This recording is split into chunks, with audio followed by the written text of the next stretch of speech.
Old School Lane Casual Chats is brought to you by oldsschoollane.blogspot.com and is associated with Manic Expression, the Comic Book Cast, the Reopen Nickelodeon Studios in Orlando, Florida Facebook page, and for entertainment's sake. Look around, you can find a world of magic. Look around, you can make the world your friend. Silver ball in the air, see it floating everywhere. Nickelodeon, where the love, Nickelodeon, here we go, Nickelodeon.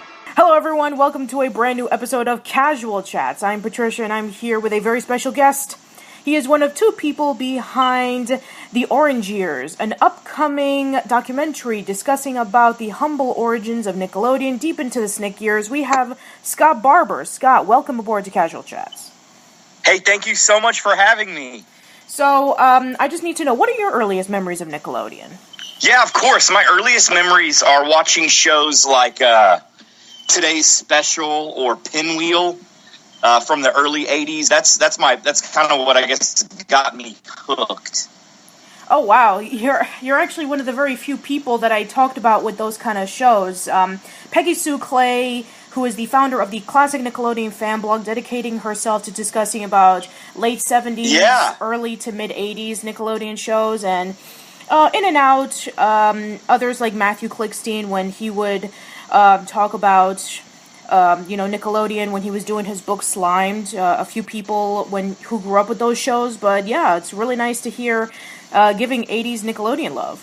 Yeah, she had messaged us just, asking, is this going to be strictly like a 90s, just kind of showing love for the 90s Nickelodeon, and it's really not. We want to showcase the origin of the channel, because even people that really grew up loving Nickelodeon, a lot of us, we don't know how did it start, who were the key players, things like that. We want to actually go all the way back to when it started out on the Cube network, this kind of very small local type thing, and grew to Nickelodeon. And we do want to showcase those early years. We really want to try to basically, kind of like you said in the introduction, from the very origin of the channel all the way until, the Snick years. But we even want to give a little bit of love past that, kind of just a history of the channel, and how did it become this thing that everybody just loves and has such fond memories of. Yeah, definitely. And I think those are the ones that people are really interested in knowing about because, to be quite honest, with the exception of maybe some hardcore fans, not a lot of people know that it was based off of a small little company in Columbus, Ohio, and that it was originally called Pinwheel, and that originally they wanted to either call it either the Rainbow Network or something like that. And it's just, crazy when looking back on it, and where the original logo came from and who the key people were, discussing about Pinwheel and America Goes Bananas and Hocus Pocus and Special Delivery and Today's Special and all that stuff. It was really great stuff. And, I considered myself a pretty huge Nick fan growing up, definitely. And even I'm learning a whole lot as we're doing our meticulous research on everything. So, they always say make a film that you would want to see. So, I like learning more about things that I already love. So that's kind of what we want to do for all those Nick fans out there, is just give them more information. Who was it making some of those tough calls? When Nick started, when Geraldine Laybourne kind of took over, up until I think around in the first few years of the 80s, they were operating at a $10 million loss. And then what happened? What was it that turned that around and made it this huge thing that everyone loved? Yeah, pretty much. For a lot of our younger listeners who probably don't know, this was around the time in which Nickelodeon was considered to be like the worst channel on television. They were dead last in everything that they've ever aired. All the other shows that they've tried to produce on their own, nobody watched them. Like 1 out of 6 people ever would watch them. And when it came to their educational stuff, which was their main focus around that time, they were pretty much beaten by PBS, like the Electric Company and Sesame Street. So having that, I mean, it was discussed about in other sources, but it's really nice to see a documentary version of it, because I think that it'll give people a much broader perspective of it.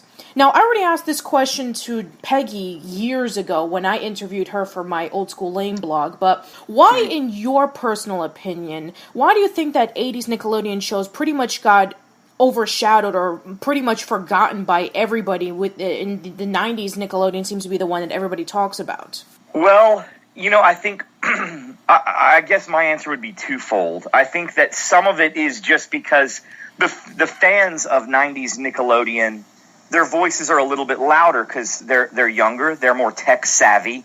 When Adam and I started this, we said, okay, we don't want to make a film just for us.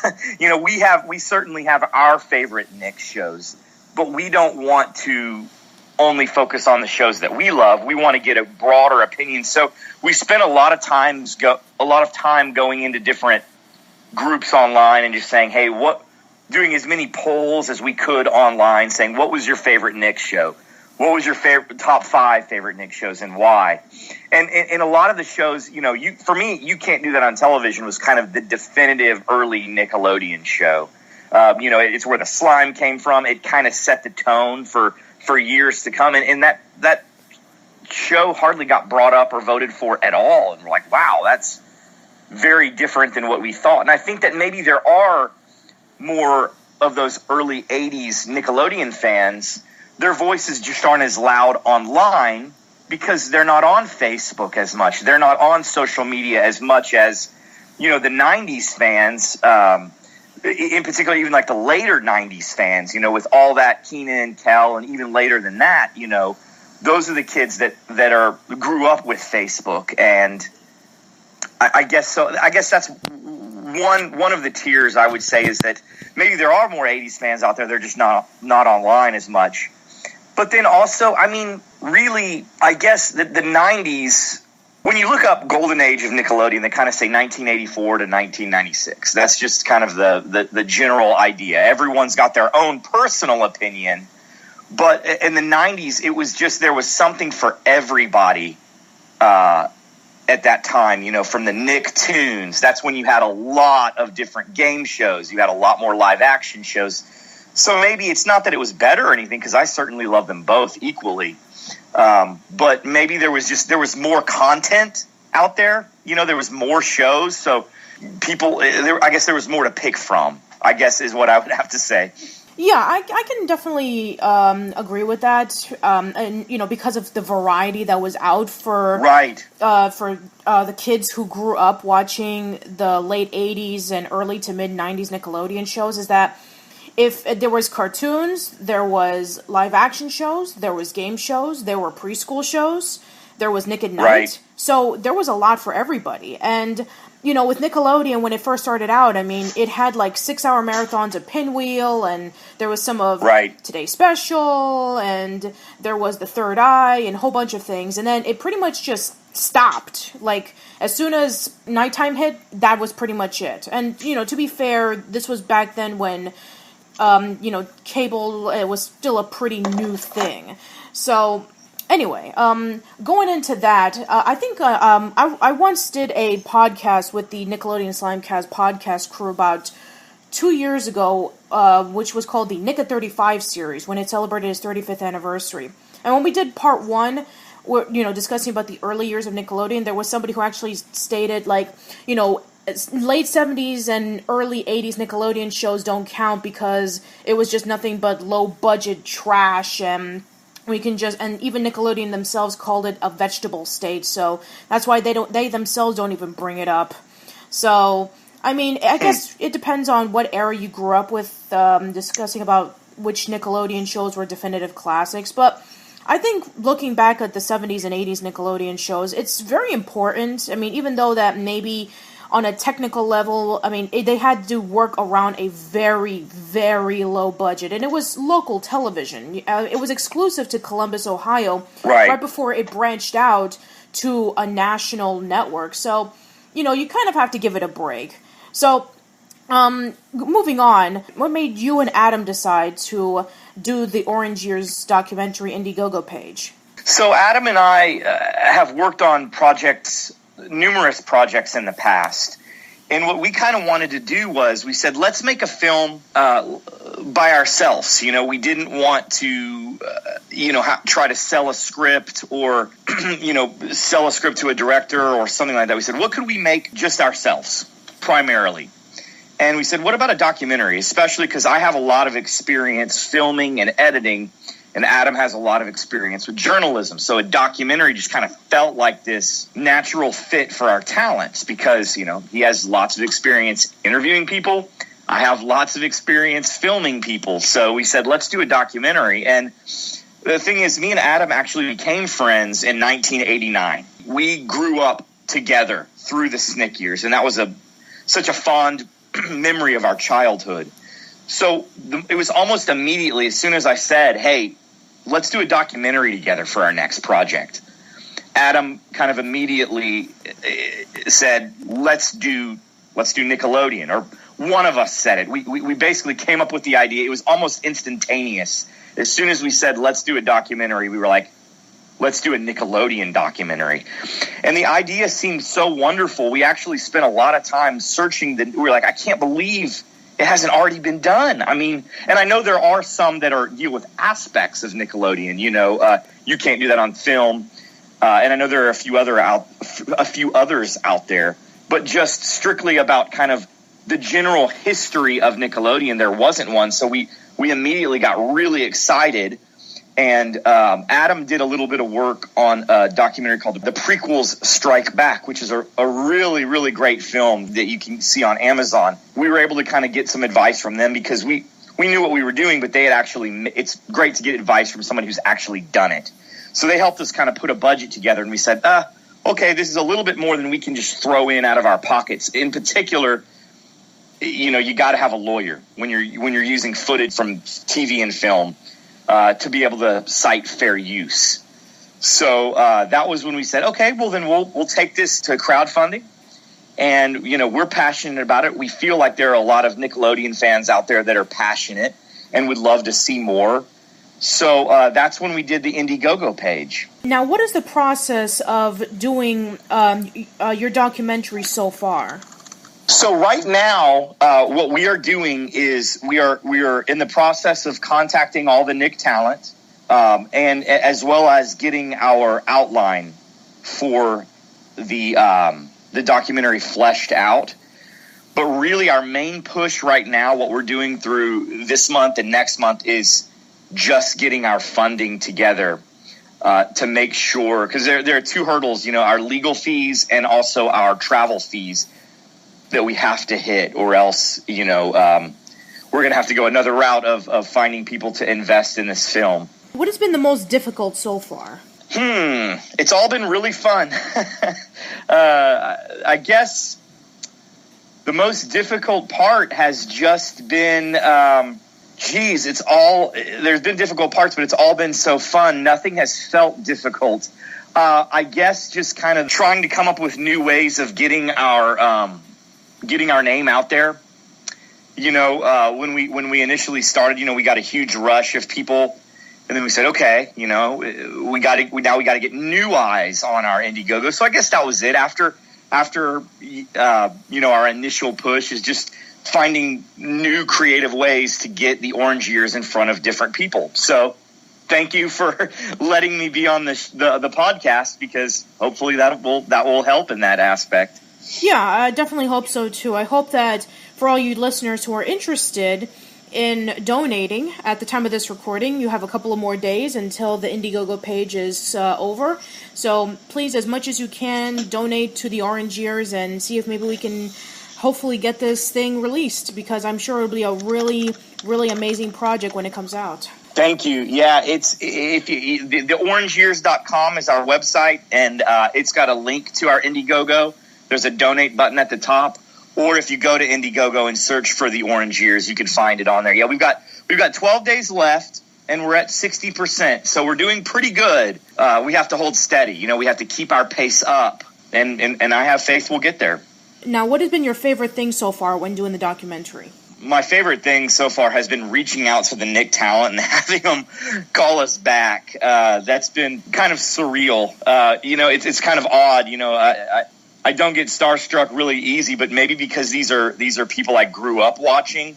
Michael Ray Bauer from Salute Your Shorts has been just above helpful with everything. As soon as we reached out to him, he just said, "What do you need?"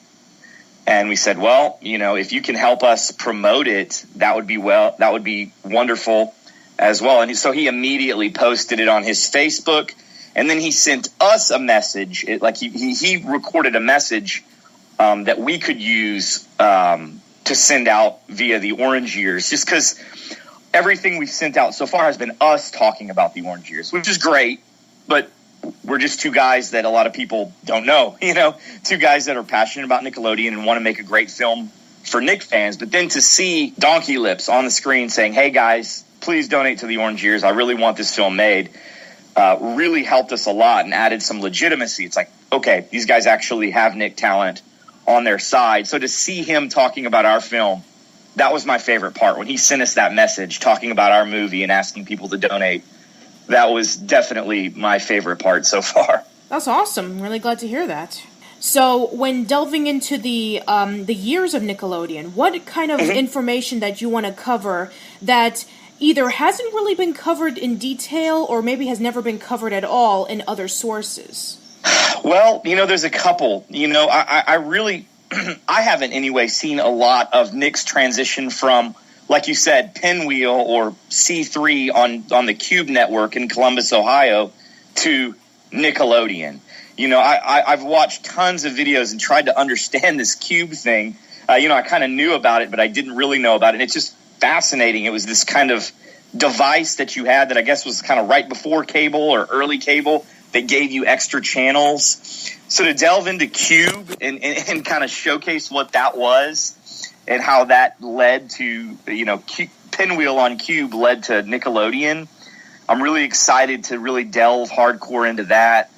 And then also, when Nick, and like we said, everyone's kind of got their own feeling of what they consider the perfect time for Nickelodeon was. We've gotten a lot of people that say, please focus on the late 70s, early 80s. Some people are saying, please focus on, the mid 2000s. So that just goes to show, it's created great products for multiple generations. But, to me, it's when the slime came about, when the orange logo appeared, that's when it really came into its own. And like you said, they quit trying to compete with PBS and just did they became their own thing. They stopped saying, well, we're going to teach kids their ABCs. We're going to teach kids things because Sesame Street already has that covered, and they've been doing it for years. But shows like Pete and Pete, I did learn from that. Just I learned in a different way. It wasn't just, here's your alphabet, here's how to read, here's your numbers, here's all that. It was something different. And what led to that? Geraldine Laybourne coming on board and making, we're going to make our own shows now. We're not going to license shows from other places. We're going to create our own content. We're going to create our own game shows, our own Nicktoons. We're going to do it all ourselves. Kind of that. I'm really excited to focus on that. Like whenever all of a sudden it kind of became what a lot of people consider Nickelodeon with that orange logo, with the slime. That's really exciting to me. I'm also really excited to just kind of find out what all the Nick stars are up to now. As we've reached out to them, they're in all different places in their life. Some are of course huge stars. Ryan Gosling, who was on Are You Afraid of the Dark? Huge star. It's going to be tough to try to get an interview with that guy. And Ryan Reynolds, who was on 15. Of course, there's some huge stars like that, but then there are a lot that aren't huge but are still doing really well for themselves in the entertainment industry, maybe in the voiceover department or just other things. And then some have completely left the entertainment industry totally. They have nothing to do with it. After their show is over, they've done nothing. So I'm really excited to see the effect that Nickelodeon had on them, because the one thing that we've kind of found, whether they are people who are still in entertainment or whether they're people who have gone on to be lawyers or whatever, the one thing that they all say is, it was such a great time in my childhood. whether they continued or not, that seems to be the common thread. We haven't had anybody so far say, "Oh, I'll talk about it. It was just horrible." So those are probably the three things I'm most excited about, really, I guess, delving into that I haven't seen delved into, at least not extensively, anywhere else. That sounds like a lot of fun, considering that, you know, there's a lot of mystery and there's a lot of wonder into what happened during all these shows that we grew up with. There's this underlying layer of possibly something amazing happening or something bad happening or the experiences. Right. I mean, you know, just recently, I've had various interviews with some of the people who worked on Rugrats, and, you know, there's some people who really enjoyed working on it and others who were kind of bitter about it, but for the most part, you know, something like that would leave a huge impact on people, you know, just by watching the show. But then when you find the behind-the-scenes stories about all these shows, with the exception of maybe like a handful of interviews here and there, you don't really know too much about it. It's not something that they showcase like bam on TV or, you know, like on the front page of an article online. You have to get deep into it.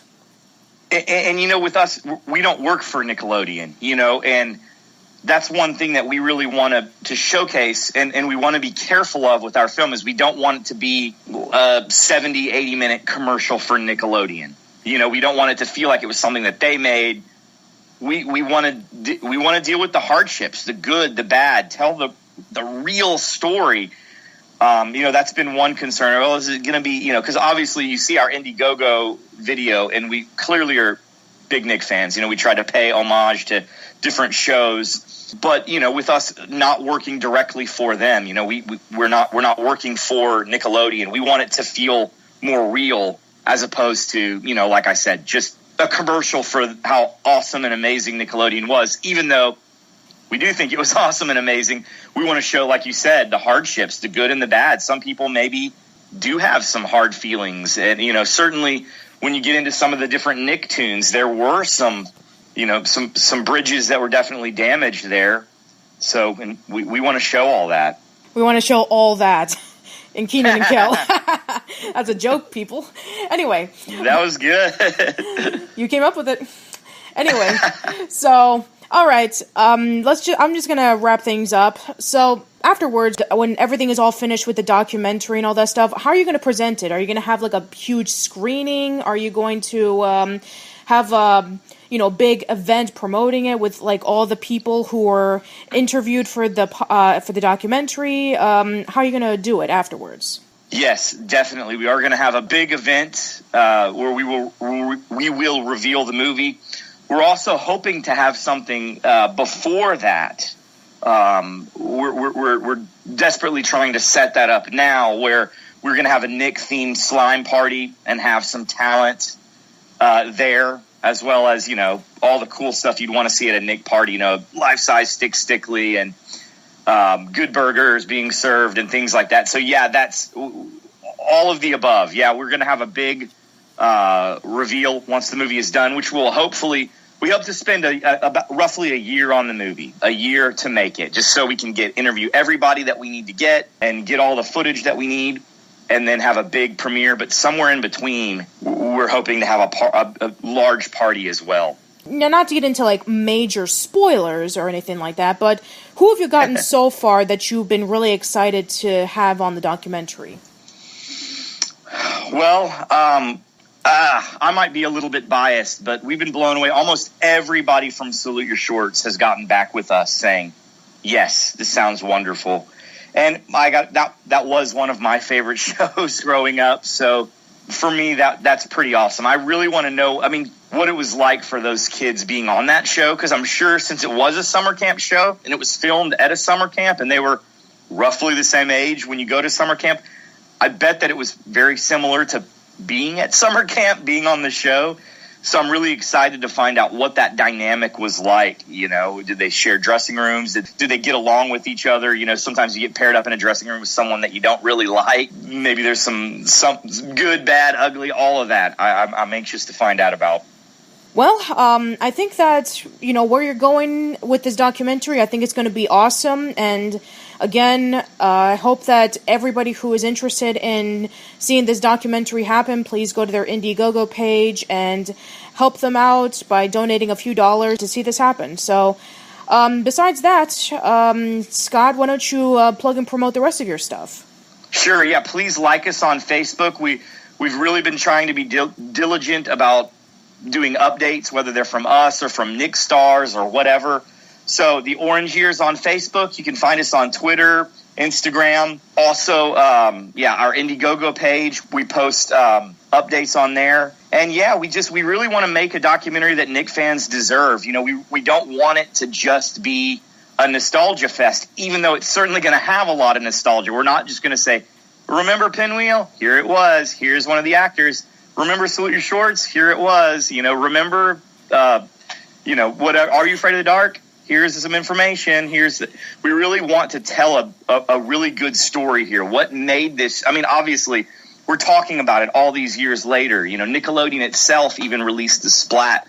There's a reason why this channel in that time holds so heavy in so many people's hearts.